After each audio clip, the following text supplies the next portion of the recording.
Welcome to the Wholistic Productivity Podcast. I'm your host, Chris LeBrun, helping you achieve your goals in every area of life so you can dream big, plan smart, and live fully.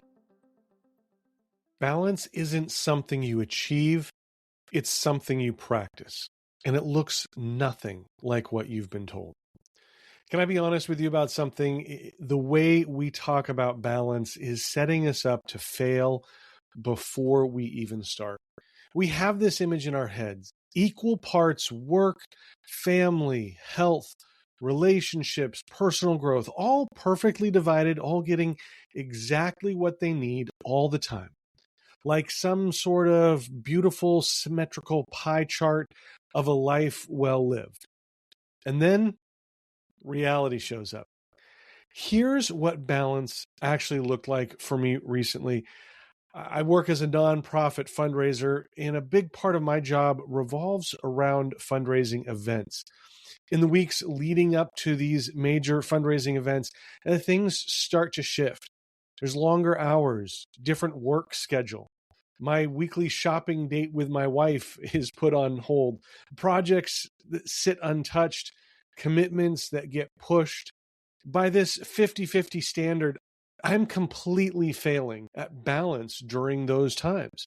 Work is getting everything, and everything else is getting whatever is left, which some days is almost nothing. But here's what I've come to learn. Those seasons are temporary, and they're necessary. And when the event is over and the calendar opens back up, I shift. I lean back into family. I pick up the projects that I had set down before. I breathe. I recover, and I start going on grocery dates with my wife again. And the thing is that the people in my life, they know that season is coming, and they know that it ends as well. That's not imbalance, that's rhythm. And rhythm is what real balance actually looks like. See, we've been sold this idea that balance is a destination, some static, perfectly calibrated state you arrive at and then maintain forever. But that's not how life works. Life has seasons. It has peaks and valleys. It has weeks that demand everything you have and weeks that give you room to exhale. The problem isn't that your life gets lopsided sometimes. The problem is when you feel like a failure every time it gets out of kilter. Think about it this way. A musician doesn't play every note at the same volume. A conversation isn't balanced because both people talk exactly the same amount of time. A great meal isn't balanced because every ingredient is used in equal proportion.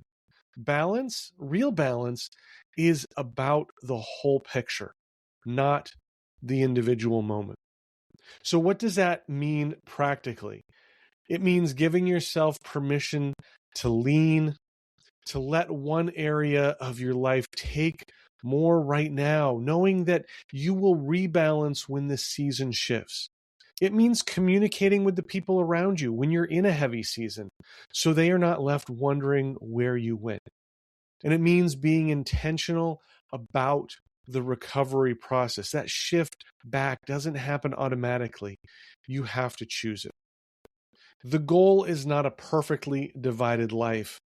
The goal is a life that lets you zoom out and look at the whole, reflects your values, honors your relationships, and doesn't leave any one area in permanent neglect. Symmetry is a snapshot.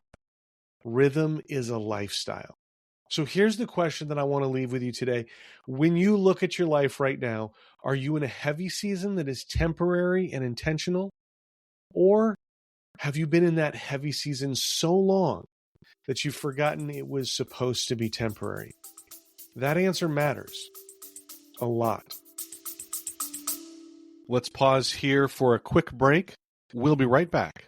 If you've ever gone down the rabbit hole of trying every to-do list or project management app, you know how exhausting it can be. You download the app, you set it up, enter all your data, and then scramble to cancel it before the trial ends. Trust me, I've been there and it's no fun. That's why I love Efficient.app. Alex and Andra, a husband and wife team, have spent over a decade testing and reviewing software of all types so that you don't have to. Calendars, project management, banking, planners, email marketing, you name it, they've covered it with honest reviews and side-by-side comparisons. And they don't sugarcoat it. If a tool isn't worth your time, they tell you straight up. I've personally found their reviews super helpful when I was trying to sort through different project management apps. It saved me a ton of time and frustration. Best of all, they often have special deals on the tools they recommend so that you can save money. I'm especially grateful to Efficient.app because they've been supporting the Holistic Productivity Podcast since the very beginning. The best way to check them out and support the podcast is through the link in the show notes. So next time you're looking for software, let Efficient.app do the work for you. Trust me, you will not regret it. Our youngest son, Nate, came home the other day with an incredible story that highlights someone living for that individual moment that we just talked about. I told Nate this is probably the greatest story he'd ever told, but I also think it has a really good message. And so I asked him if I could share it with you. Basically, he was at the grocery store and he walked out, and there was a guy there experiencing homelessness and asked him if he had any change. Well, Nate didn't have any change, but he looked in his wallet and he had $1. And so he handed it to the guy, dollar bill. And the guy looked at him kind of shocked and said, "Are you sure?" And Nate was like, "Yeah, I'm sure it's $1, you know." And so the guy's like, "Wow, thanks." And so as Nate's walking away, he turns around, he looks back, and he sees the guy pouring something into the dollar and rolling it up. He was basically making a joint out of it, right? He didn't have any paper, pulled something out of his pocket, dumped it into the dollar bill, lit it up, and started smoking a joint with Nate's dollar. And of course, Nate is like, "What in the world?" You know, and he's telling us, and we're kind of laughing because this is just an insane story, right? And we start talking about it. A couple things come to mind. First of all, I am so proud of my son for being generous. He doesn't have a full-time job, so he doesn't have a ton of money. But, you know, he was still willing to do what he could to help. He had $1. He was happy to give it. So that's number one, first and foremost. Super proud of him for that. Then we started going down this whole path of, wow, what are the major health risks associated with all of that ink in $1 and it's different type of paper, and we're, you know, going down that rabbit hole? Like, that's got to be really bad, for even worse than whatever it was that he was smoking in there, right? And then you start thinking about how sad it is to think that someone is so addicted that they're willing to literally burn money to get the next hit. You know, just so all these different thoughts going through my mind, and we're kind of laughing about it and telling him it was just a crazy story.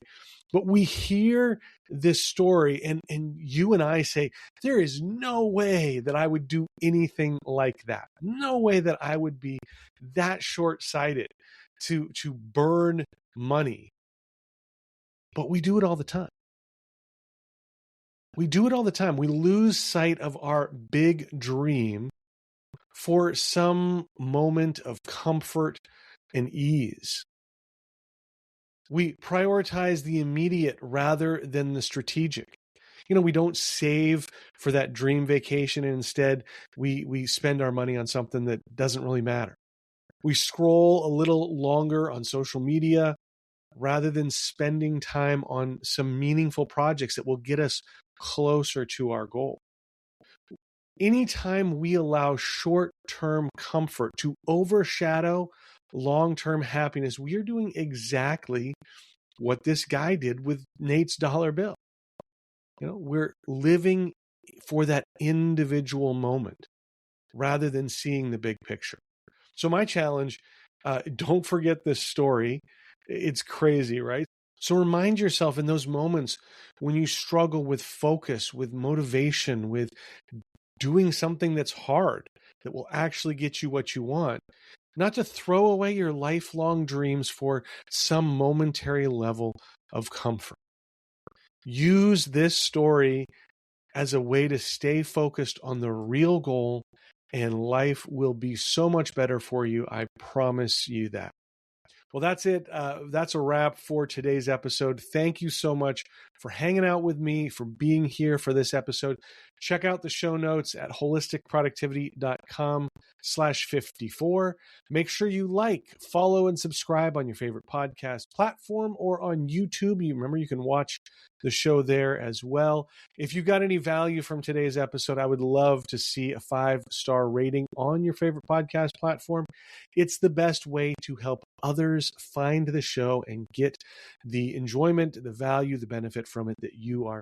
Make sure you follow at Wholistic Productivity on Instagram, Facebook, Threads, LinkedIn, YouTube, and Substack.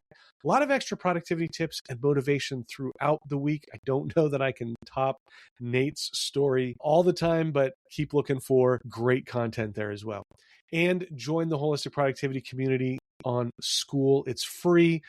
A lot of great people from all around the world, actually, with tons of resources to help you stay accountable and motivated. We also have a whole lot of fun. I guarantee you're going to enjoy it if you joined. That link is in the show notes as well. Thanks again for listening. As always, my reason for doing the show is to help you dream big, plan smart, and live fully. Until next time, take care. We'll see you then.